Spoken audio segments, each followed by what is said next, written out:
So what I love about this particular finding human design is it's like I said, it's a mapping, and then I can use the emotion code and body code to go, well, if this is how you're wired to be, and then you are conditioned to be something different.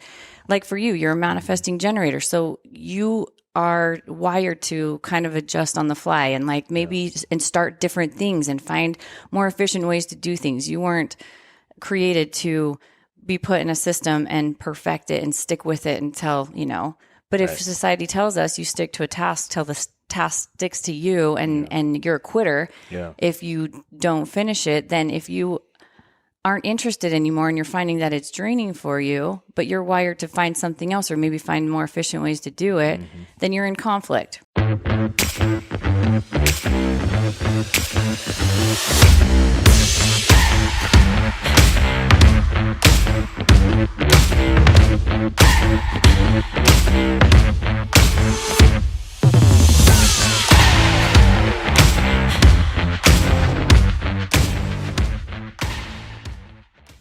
Today, gosh, I mean, the stuff you talked about, I don't even know what episodes they were. Like our first couple you were on, and then we had you on a little bit later. And I just think that everything that you talk about helps us to be able to live our life more, I guess, in alignment with who we're supposed to be, with who God wants us to be. I would actually say, not who we think we should be, but who God wants. And anytime we do that, life is better. We have more energy. We get more done. We are a better service to the people around us and the world around us. Mm-hmm. And so I was thinking, just you were kind of asking, what should we kind of cover today? And we were kind of talking about it already.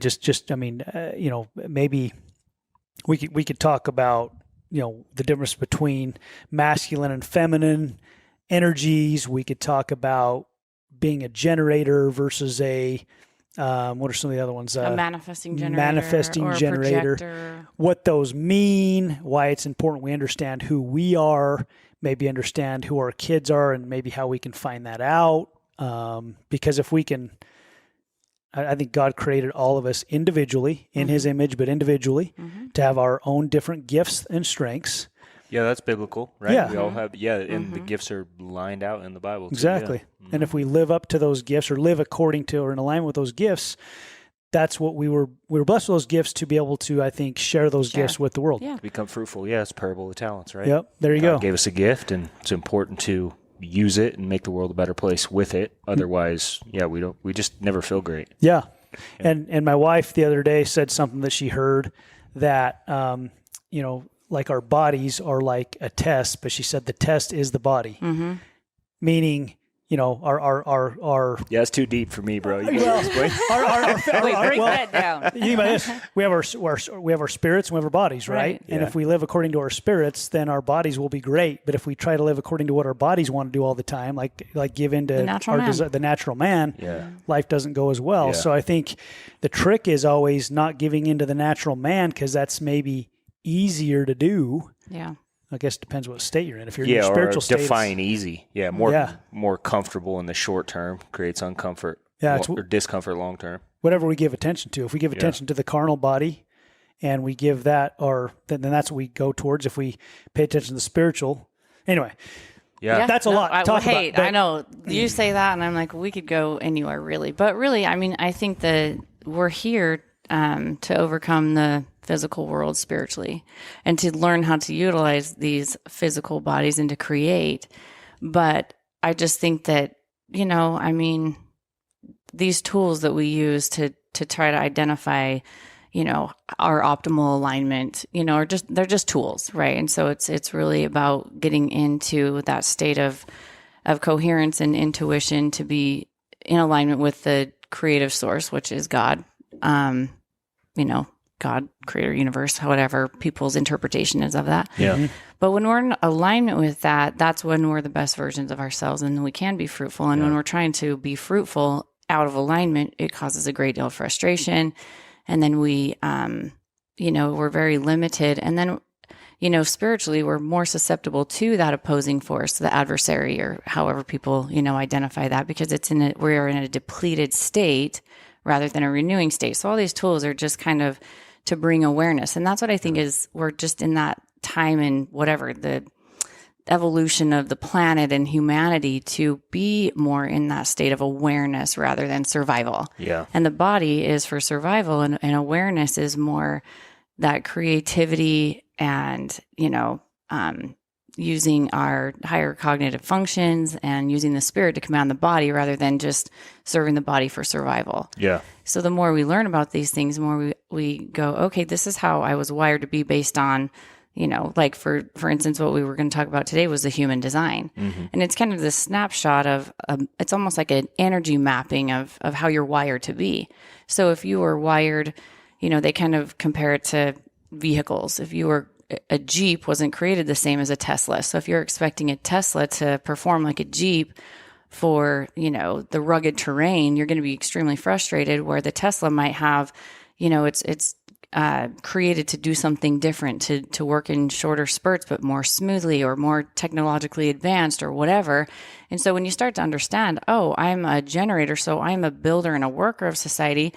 Like I typed your daughter, Aspen, and she's a projector. My daughter's a projector, and my mom's a projector. And when you look at how they function in society, it's different than how you're wired or how your boys are wired. So if we're expecting our kids that are wired different or created different to perform like other, like society programs us to do, or how we think what a successful person does, we're going to be frustrated, and so are they, and then we're out of alignment. Do those things change over time? So do you think that a child might be a certain way when they're younger, or certain things happen in their lives and that changes the way they respond in the future, or they kind of, you feel like they're always programmed?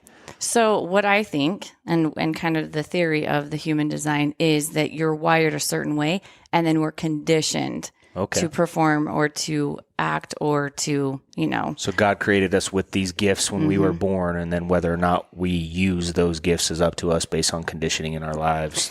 Yes, and it's almost like the conditioning takes us out of alignment with our soul purpose most of the time, which is why we're searching for that purpose, right?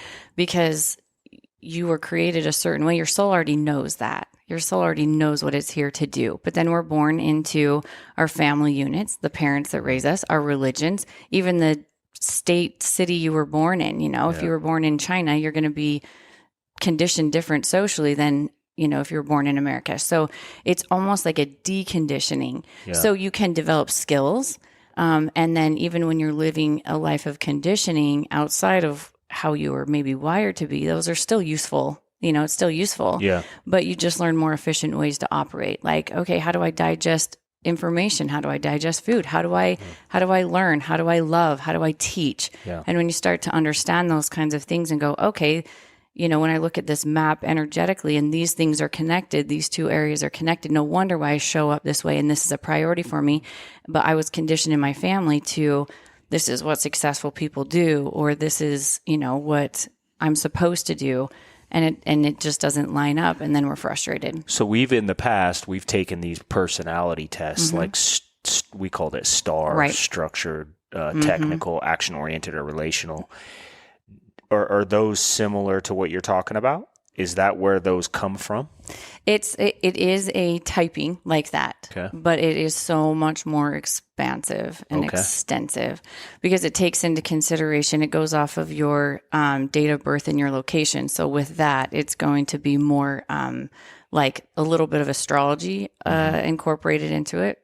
Me being a Leo is different than you being a Gemini. Right. And so, and it's not like, oh, I'm a Leo, I have to act like this, but there's a lot of characteristics that might make sense once you understand, what time of the year I was born in and how the planets were aligned and what energy was there. And then also my soul purpose. So I want you to talk about this a little bit because you're talking about like astrology now, like what the, it just seems weird, Totally. So it's so funny because Brandon texted me yesterday. He's like, "Hey, what time were you born?" I'm like, I told Kelsey, I'm like, I don't know. My dad's died and my mom's, I don't know, gone. She doesn't know. So I'm like, I don't know what does it matter, So I just didn't text him back. I'm like, it wasn't that important. And then Kelsey's like, babe, no, it's important. No, we need to know this. I'm like, okay, whatever. So I need to know the time you entered into this energy grid that we're a part of because it matters. So, right? and I want you to talk about I guess, why that matters, how it all comes together, and then people that think it's really weird, do it yourself, and then listen to your soul. Well, just because And something's your soul weird. Your soul will tell you, you'll feel if it's true or not. Just because something's weird doesn't mean it's not real, too. I think that's an important thing for people to remember. Yeah. It's like you can disagree with gravity all you want, but you jump off a cliff, you're going to hit the ground. And just as we're talking about this stuff, I believe God created all of this. All of That's it. my belief. Yeah. So even though I'm going, dude, that's flipping weird astrology, but did God not create all of the world? The planets? Yeah. So anyway. And each planet has an energy that's associated with, listen, and so like I love this kind of stuff, obviously. And I think it all boils down to my drive or my pull to it is to understand people better and to support them in being the best version of themselves. You know, it really started in my high school years when I started learning about the personality test. It was a people code, the color code. Yeah. And so it was like, oh, okay, well, you're a white. Well, no wonder. Like Brandon is a white. Like he's a white red. So he's very driven by power, but he's also very diplomatic. So when he approaches situations, he gives people the benefit of the doubt. It's like, well, that's because the white in him is not going to be, contentious. Yeah. And so when you start to understand people's driving core motives, and it's like, all right, well, I can understand why you'd approach a situation like that and not, I think it just gives a more proper expectation of how people are going to handle situations, And so, that always interested me. And I think just my observation of people in general, just, it obviously interests me. And then I think one of my strengths is that I have the ability to observe that without judgment for the most part. It's not like I don't. Listen, I have judgment. I'm human. I definitely judge. Sure. But for the most part, it's not good or bad to me. It's just, information. And so when I look at these things and go, okay, like for me, I'm a yellow-white personality type, but that doesn't mean I have to do everything just because this is what a yellow does or this is what a white does. It's like, okay, it makes sense that there's a lot that brings a lot of clarity to the reason I do things, why I do it, how I do it, and stuff like that. So then when I started getting certified in the emotion code and body code, to me, it was like, okay, that's a system. That's kind of a diagnostic tool to go, okay, so if you find that your life is out of balance or imbalanced, or you have physical ailments, which would just be a presentation of dis-ease, then it's like, okay, here's a tool to identify those imbalances to then feel like you are in more of a state of harmony in your life. So then as I was, it was actually... Harmony sounds better to me than balance. Okay. All right. Let's do that. Harmony. I hate the word balance. Okay. I don't believe it actually exists. Yeah. So we can talk about that. Yeah. No, I like that. We'll use harmony. Yeah. Okay. So life of harmony, right? And peace. And in that there's clarity and there might be imbalance in that at times. Yeah. Because that might be ever changing, but there still can be harmony and there still can be peace as you're, figuring out that. Yeah, and balance. maybe that's part of my personality because I can find peace in an uncomfortable situation, or who knows what's going to happen next, but I'm totally peaceful with it, where I feel like, and this is where like astrology and all this stuff in the past, I've gotten frustrated because I feel like people use it as an excuse to underperform or, oh, this is just the way I am. And it just drives me crazy because it's feel like limiting. They use it to limit them or to make excuses for their limitations. Yeah, I feel like it's justification. Yeah, rather than, and I think you can use it as a tool to understand yourself more and I guess be in control of your reactions to situations and then also take action and improve your life. So. Well, and that's what I was getting at was with all these tools. So like with the human design, I just think it's another tool, like I was saying, that kind of brings another vantage point, if you will, and incorporates other areas like astrology where it's like, okay, that makes sense that there are certain ways that we were designed and it incorporates that. But I think ultimately for me, like for the work that I do, as long as I can find that alignment with God in it, and that that's not the answer, the healing power, or the excuse, but I can use that to make it clear, like bring more clarity to my alignment with God. Does that make sense? To what God's trying to do in people's lives. Yeah. And it's like, okay, well, if you were living a life of harmony and peace, you wouldn't be searching for Peace. Right. You know what I Right. mean? So then these tools, it doesn't matter. Yeah. But if it's like, I just don't understand what I'm here to do. Why do I struggle so much? Why do I try to do this and it's not working for me? So what I love about this particular finding human design is it's like I said, it's a mapping, and then I can use the emotion code and body code to go, well, if this is how you're wired to be, and then you were conditioned to be something different. Like for you, you're a manifesting generator. So you are wired to kind of adjust on the fly and like maybe and start different things and find more efficient ways to do things. You weren't created to be put in a system and perfect it and stick with it until, but if society tells us you stick to a task till the task sticks to you and you're a quitter, if you don't finish it, then if you aren't interested anymore and you're finding that it's draining for you, but you're wired to find something else or maybe find more efficient ways to do it, then you're in conflict, right? So then for me, I would look at that and go, what's the belief that you hold or what's the emotional attachment to, I have to do it this way, but it feels out of alignment. Yeah. And so again, it's just those and that diagnostic conflict tools. drains you Yes. over time, especially, right? You might be able to sustain it for a period of time, but eventually it's going to drain you. Eventually it's going to catch up to you. It's going to come out in disease. Yep. Well, and And isn't it so- just perspective? Like, isn't that what you're trying to say? What? Like if you're looking at something a certain way, if we change the things that we're telling ourselves, then obviously the outcome is going to change because we see this certain thing a different way. Yes. Right. So I know it shows up in disease if we keep it there too long, Yes. but isn't that what you're trying to say? Is if we can change our perspective about that certain thing, then we can find a solution to actually finding our way to whatever that next step is that we're supposed to take. Exactly. And if it was so easy to just change your perspective with a new idea that comes to your awareness or a new thought that you have, like, oh, I don't like the way I think about this, I'm going to change that. If it were that easy, then we would just be doing it, right? Yeah. So it's where we try to change our perspective and we just keep going back to the same habits, because that's our hardwired programming. Yeah. And that's what we're addressing, right? The programming and the conditioning versus living a life of alignment and purpose. Right. And so when there's a disconnect or a conflict there, that's what we're doing, is kind of bridging that gap or finding the disconnect there to kind of speed up that process. So it doesn't have to take you 10 years to overcome this thinking that was programmed by the way that your parents raised you. Mm-hmm. Or, like you guys in your business, in your financial services business, we're trying to teach people to be in an abundant mindset. Mm-hmm. Well, if you were raised in lack, and if it were so easy to just be like, I wasn't aware there was an abundant mindset, now that I am, I'll do that.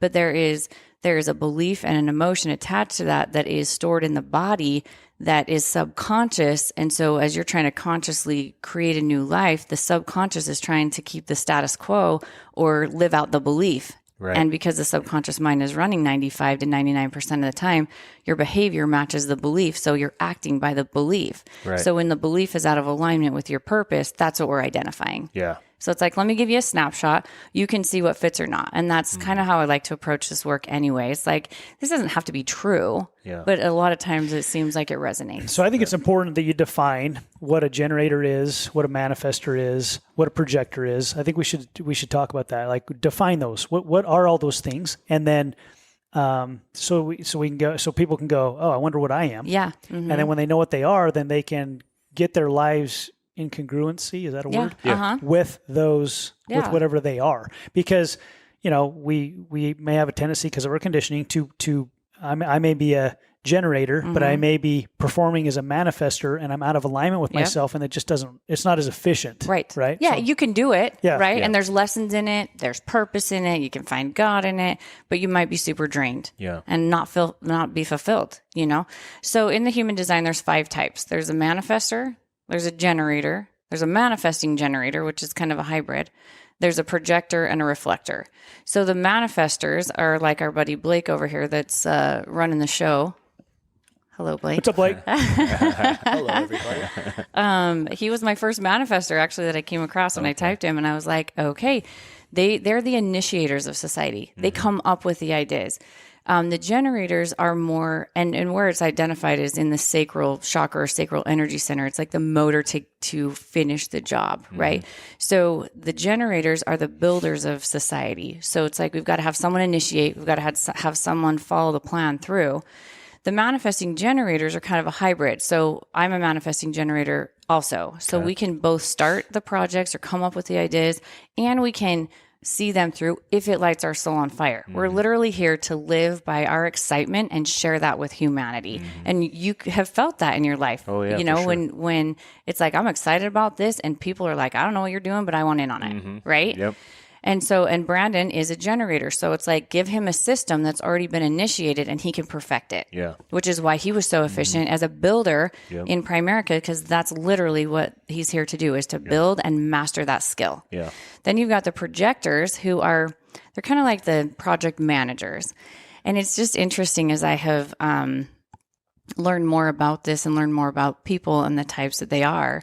My mom is a projector. My daughter, my 6-year-old, is a projector. And I've got 3 kids. I've got a 20-year-old son, a 17-year-old daughter, and a 6-year-old daughter.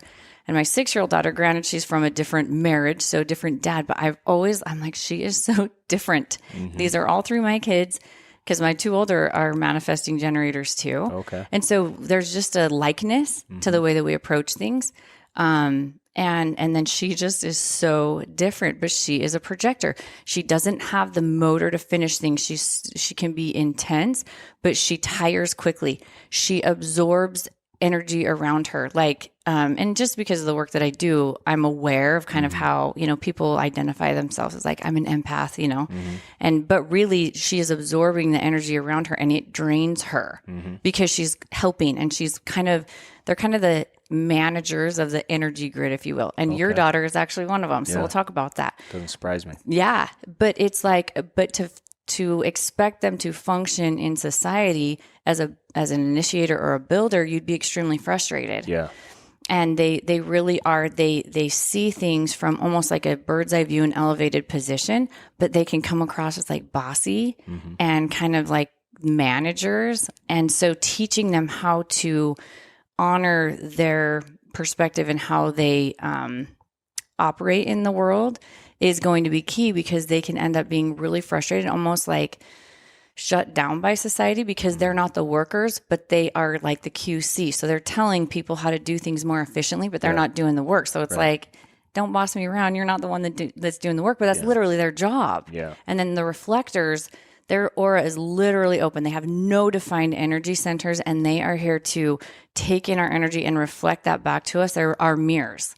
And so everybody serves a different role in society and in coming together to build what I believe is heaven on earth. We're here at this time to do that, to live by awareness and consciousness and creativity. We're not here for survival anymore. Right. We've advanced past that. Do we all have a piece of all of those things in all of us, or do we? Yeah, okay. Sure. I mean, and then we've all lived with each other. Our parents are different. Our siblings are different. We're all taking it all in, right? And then there's societal structures, and so it's all a whole. It's all wholeness, right? But when you start to realize, okay, this is more my strength, and I can play to that.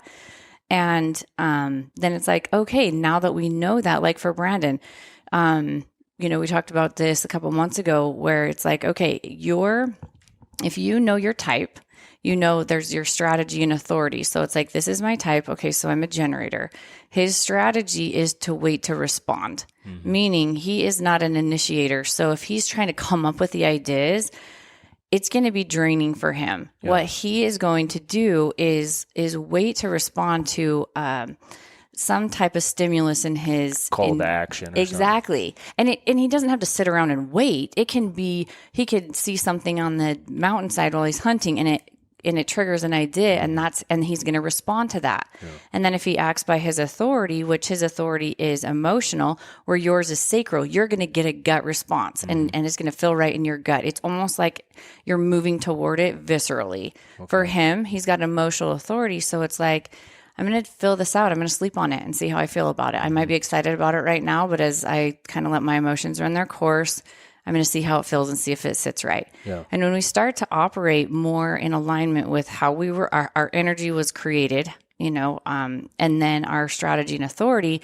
if we can get those things in order, then it's like, okay, now I know how I get my answers, my sacred yeses or nos, how the spirit speaks to me or confirms it to me, because I'm receiving it through the channels, or like, no, I don't like the word channel, through the I'm receiving it the way I was intended to.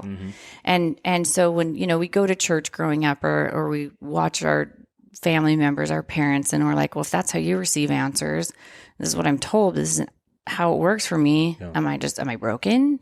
Am I not worthy? Yeah. And that is a huge thing. And especially when you're talking about the spirituality is, I think there's a lot of, I work on that a ton with people, is they don't feel worthy. Yeah.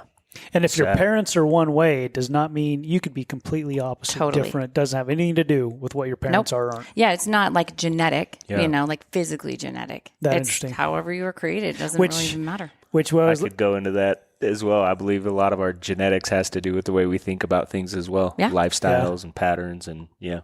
Absolutely. Yeah, I was going to say, I mean, I always look at like our kids. Our kids aren't really our kids; they're God's kids, and we have. dude, you sound like Joe Biden right now. Oh wow! Calm down. Oh, Wow. man. Sorry, I had to, bro. I had to. Oh, You said, man. dude, you lobbed that one up, bro. But Sorry, but, just but really, keep going. I mean, I agree. I totally agree. But yeah, I mean, that's like they're God's kids, and we have been blessed to take care of them. Why? We have stewardship over them. Yes. Yeah, that's it, right? And Over everything in life, right? I Yeah. believe that with everything. Yeah, opportunities, finances, relationships, our children, our spouse, right. all of those things. Yeah. Yeah, I mean, I just think the way you talk about. Hopefully, people are hearing this. I mean, you're gifted in this topic, whatever. I just think you have a grasp on it that most don't have. And I don't know how did you. Is this something that just you're just passionate about? Is it something that just you started to, because you started this work 5 years ago maybe ish? I started getting certified in in systems that could support the way that I've always just operated. Yeah.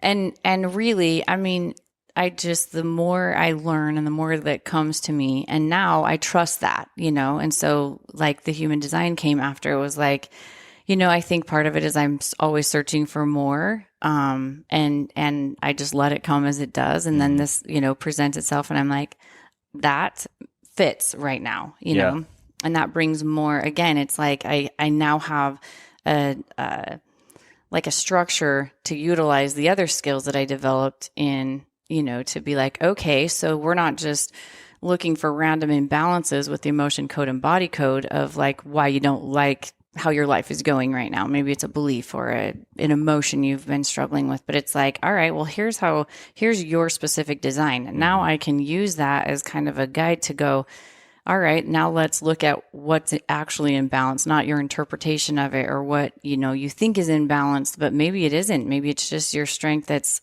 being overused or underused. And this is why it keeps coming to your conscious awareness that, it keeps presenting itself because it's here for you to understand. Yeah. So let me ask you, so when you sent this to me, is this the same for like every manifesting generator has the same response? Nope. So that summary, so I like to use a couple different, Can I read it? 'Cause yeah, this is absolutely. Yeah, By the way, as you're reading this, I want people to know we can tell you where to go to get all this information for yourself, and it's a start, and it's a good idea for awareness. But I mean, I know where to get all this stuff, and you've shown me where to get all this stuff. But until I actually meet with you and talk with you, and there's another level there, and so those are it's knowing things to look for. Yeah, so it's even like hunting. exactly. Like, it was funny because we were just talking about lockdowns and stuff with my wife. I go, hey, at least at this time I have some skills to go hunting because I've learned so many things, right? But exactly. Until you actually do something, you can watch YouTube videos, you can learn about it all, but until you actually go do it with somebody who understands, then you know things to look for and you can learn. I would hope a lot faster. I would hope people would be able to listen to this today and then be able to leave with tools that they can do themselves, but also know they have access to Altee or us or whatever to get these things that could help them. Well, to kind outside of of this. interpret it, and it's like, okay, speak it in English to me. You know what I mean? As far as like, what does this mean for me? And then what do I do about it? Yeah. And that's where we can get more detailed or more, personalized in doing the work for you. Yeah. Yeah, because I think this is interesting. This is kind of just a summary. You that I sent this summary to me, and I sent it to Kelsey, and I said, does this sound like me? And she was like, yes, and then laughing, So it said you are designed to be a multi-passionate doer and creative force. You are designed to be magnetic and let things come to you, to trust your gut in the moment, to feel satisfied when you are aligned, to be naturally independent, to be an influential role model and powerful relationship builder, to bring new genius ideas into the world, to inspire others to be their most authentic selves, to thrive when you can be in your own interrupted creative flow, to empower others by being self-empowered yourself, to bring vision and direction to the world around you, to receive inspiration from the people and the world around you, to uplift and empower others with your perspective, to have strong, powerful voice, to feel authentically expressed in your work and life, and to feel as though you have nothing to prove, to be an empath, sensitive to the feelings of others, to prioritize your excitement and joy, to be flexible and open to change, and to slow down and not apply a sense of urgency to everything you do. And it's funny because as I read those things, I know there are times that I do the opposite. For example, like nothing to prove. Like I kind of always felt like I've never had anything to prove. However, one of the things I always have done is kind of like had the sense of urgency, but it's also when I feel the most stressed. Mm-hmm. It's the most draining, right? And there's nothing wrong with that. And you learn lessons in that. You learn discipline in that. But when you are aligned, and that kind of comes with age and wisdom, don't you think? Yep. There's no doubt you perform more like this now than you ever have before, right? I would agree this is you. Yeah. Looking at you 10 years ago, you were still this, but you were young and you were learning who you were, I think. And there were some things on there I would agree with you where, like you did have something to prove in a sense. You were younger. I was trying to, but it was also, because I was trying to prove myself, I didn't feel great about the actual things I was like representing myself in a public manner. Mm-hmm. It's not actually who I felt like I should be doing, but I was trying to prove myself, trying to, for whatever reason. I think you're right. Yeah. And then, the older I get, the more I go, oh yeah, I don't have anything to prove. I just be the best person I can be. But I almost felt like I had to prove something to everybody else because that's what would inspire other people, which is what I wanted to do. And you're financially independent. Yeah. And those things help, right? Yeah. Because you can focus on what's most important when you don't have to worry about the worldly things as much, right? Yeah, so absolutely. All those things definitely help. Yeah, so it's interesting to read through these. And obviously having done some work in this area and pointing things out, but then looking at myself, whether it was 10 or 15 or 20 years ago, or even as a child, and realizing like, dang, there have been times where if I read this and I go, that sounds like me. And when I'm doing that, I feel great. And when I'm not doing that, it's not that I don't do it or didn't do it well. I just didn't feel the greatest I've ever felt. You're kicking against the pricks. Yeah, right. Exactly, well, and the difference is you're living a life of alignment, so that renews you. You have sustainable energy. It energizes you to live like that. Not living like that is draining. Yeah. And because we're in these finite bodies, that's where we go back into the body and the mind and try to figure it out that way rather than the spirit. Yeah, it's kind of like, when I would tell people I'm an introvert and they go, you don't seem like an introvert. And it's not like I don't want to talk to people. I enjoy being around people, but it does drain me, right? So but my wife's the exact opposite, right? So when she's in a big crowd of people, she gets energized. But she loves people. I love people. It just drains me. So I have to understand that if I'm going to be around people a lot, I'm going to be drained afterwards. And so I just have to balance those because I still enjoy it.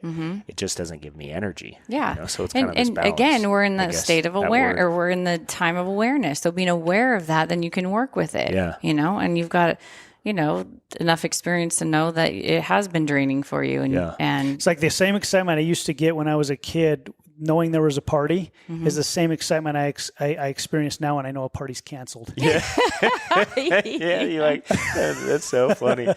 Yeah, I think there's a lot of memes about that. Is like when you get older, you get excited about taking a nap or going to bed early. When you're a kid, you're crying because your parents make you to go take a nap. Yeah, go to bed early or take a nap, and then you get older, you're like cheering because you get to take a nap or go to bed early.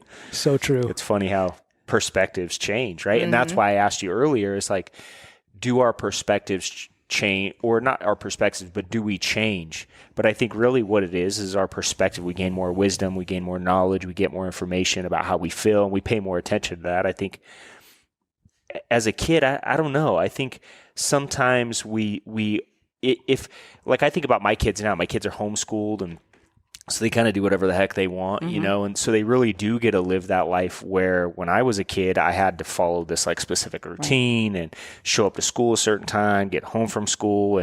And we were poor, so I had to think about food and what we were going to eat and all this kind of stuff. And so it was more of like a restricted childhood, where my kids now, they kind of just live based on how they feel in their intuition. And so I almost wonder, you know, is this structure in the modern world created a lot of these challenges that we're seeing manifest in children today, or even adults that act like children. Yeah. But it's because they've had such a structured childhood and they can't actually operate in the way that they were designed by God. Yeah, and it's very limiting, right? Yeah. And there's benefits and drawbacks to both, right? Like I homeschool my 6-year-old, and part of me is like, I ought to just send you to school because you have got to learn to, you know, that there are time frames on things or whatever, you know, it isn't all just free willy-nilly, you know, just get to it when you get to it, you know. That's always a threat. I'm going to send you to school. I'm going to make your teacher tell you what to do. Yeah. But yes, and there's benefits to learning that discipline and that structure, right? I mean, there's benefits and drawbacks to everything in life. But I think that the whole point is, again, it's a deconditioning to return back to our sole purpose and then live from there and create from there. Yeah. So is deconditioning opposite from awareness, or is that the same thing, would you say? Deconditioning is like the undoing. Awareness is just like the observation. Okay. I think. All right. That's what when you say that, that's what I think. Do you have to be aware to be able to decondition, or no? I would think you would. I think so, because Do you guys mind if I weigh in on this? Yeah, one? please yeah, do. let's hear it. Sorry, I don't normally jump in, but what Altee's talking about, like, literally changed my life. This is the spirit of Blake. The Holy Spirit of Blake. You can't see him. The voice has spoken. This is your confirmation. The mighty Oz from behind the curtain. Small voice. Yeah. No, This but is this so good. understanding this human design, the awareness. I think it's important to be aware if you want to decondition. Like the same thing, if you're not aware that the media is conditioning you to think and walk a certain way, like you'll never decondition it. So I think that's step one. Yep. But this alone has changed me and Mallory's marriage. Like in the last 2 to 3 months when Altee came over to our house and did this, and I was a manifester, and it was explained like, Brandon knows, and like if you grew up LDS, I had a patriarchal blessing when I was a kid. And it was special, but if you look at it and go back and read it, it could be anybody. You just take my name out, it could be anybody that it's talking about. But this, when I read the manifester portion of the human design, at age 34, I was like crumpled on the ground, crying, sobbing, because it struck home to me so deeply. But I had 34 years of experience to kind of look back on it, and I've spent so much of my adult life deconditioning how I was raised and thought. And manifestors are a little bit special. Like we like to cause waves and stuff, but We're here to Anyway, agitate so we just- can think of new ways to do things. but like when I look at Break Jeff, it so you can fix it. exactly. But when I look at Jeff and Brandon, I see two people that understand this about themselves. And you're not just living in alignment, you're amplifying that alignment like to the fullest, and it's just getting stronger and stronger and stronger. Yeah. And so like Thank now you, that dude. I'm like aligning to mine, now I can start amplifying that. So that's just kind of how I see it. I had to peel back so many layers on my thing that to decondition that, and then I love it. Yeah, really Well, good. and it really is about coming to coming to a place of acceptance of who you are, you know? And so when it's like, it almost gives you permission to live that life of alignment and not how you thought you were supposed to be and you aren't, you know? Because when we were talking about this with Blake, it was like there was so many struggles with like his parents, and he just came off as this unruly child, but it was like that's literally how he was created to be. And so if, you know, human design was in his parents' hands, it would have been helpful in raising him. And that's why I think it's so important for our kids to start understanding these things, to support them in developing their gifts and talents, and then teaching them the other side of that. And I think that, you know, living a life that isn't aligned, that's where addictions come in, because we're trying to escape the way that we feel because we don't feel good enough. We don't feel right. We're trying to alter our state of being. And so then we look for a replacement of that, because if we are in a place of harmony and peace, we don't want to alter that. So it's only when we're out of alignment. Yeah, Tim Grover, I don't know if you're familiar with him. Tim Grover, he's the guy who's coached Kobe Bryant, Michael Jordan, all these, Dwayne Wade. Yeah, like a common denominator of these like massive superstars in the NBA is Tim Grover. And he wrote a great book called Relentless, and he kind of talks about that, and he talks a lot about the dark side and learning how to control it. And I think that's what happens when we don't control these talents or understand them or use them to the best of our abilities. It shows up in something negative, right? But that negative thing can be used dramatically positively if we understand it. You know, we were actually having this conversation with Jefferson about addiction, and I'm like, I believe we're all addicted, right? I believe we all have addictive personalities. The question is just, what do we use it towards? Are we addicted to providing good in the world? And if not, then we're probably going to be addicted to doing something to squelch that feeling that we're not actually performing to our best. Is that kind of what you're saying? Like how when you talk about addiction showing up, it's because people are smothering these things that they really want to do, so they do something that they feel is they're looking for a replacement, right? So like the way that I understand the heart and the heart energy, and that's what is connected to God. That's our connection to Creator. Is our hearts are designed to feel joy, and they're designed to feel connected. And so it can be that same energy that is like, okay, that's what drives us for more connection and to put that amount, that amplitude of energy into something that brings connection. When that isn't felt, the heart is looking for a replacement or something to fill that spot, if you will. Does that make sense? No, so I think when that's we huge. find something that, even if it's fleeting, it's a replacement of a moment that made us feel either comfortable in our skin, which is, what substances will do. Yeah. They alter your state of being. So if the heart is designed to feel joy and there's the absence of that, it's looking for something else to fill that. Yeah, I think that, because you're saying that, because I think people get addicted to identities. They get addicted to whatever, these political ideologies or there's a lot of different things people can get addicted to. And I think a lot of times when people know they have an addiction, they're trying to get rid of it rather than replace it. And that's why I asked you that, because I really do. I believe we're all addicted to something. People, what are you addicted to? And it's like progression, whether that's a great thing or not. To me, it feels good, right? So it might not be great, as we're talking about this, for everybody. But for me, getting better and making the world a better place and seeing people around me become better because of my example, that makes me feel great, right?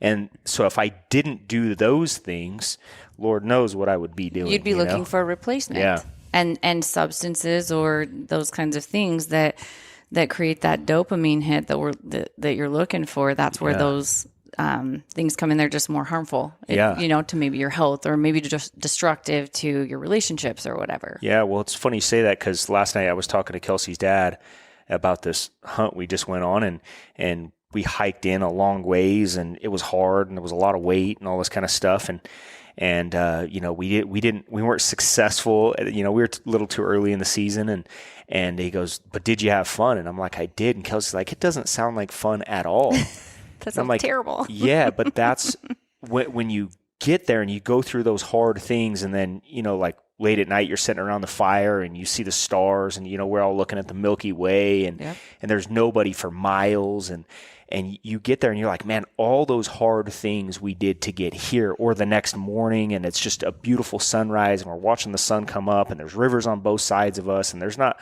a soul. It's just like, it was because of that hard journey to get there. Otherwise, if we'd have drove right up to it, it wouldn't have felt near as good. And so I think in order to get there, and we've talked about this a lot, in order to get those dopamine hits, right, the ones that really matter to us the most, for some reason, it's like we go on this journey that's tough or hard, but it was still we still had a lot of joy in it, right? It's not well, like I'm looking at your signature, and so that's your confirmation that you're on the right track, and it's satisfaction. Yeah. So that hunt, the thrill of the hunt, the actual, not the kill, but the thrill, but that's satisfying. Yeah. And that's aligned. So, maybe you didn't kill what you were out for, but it was the thrill of the hunt. It was satisfying.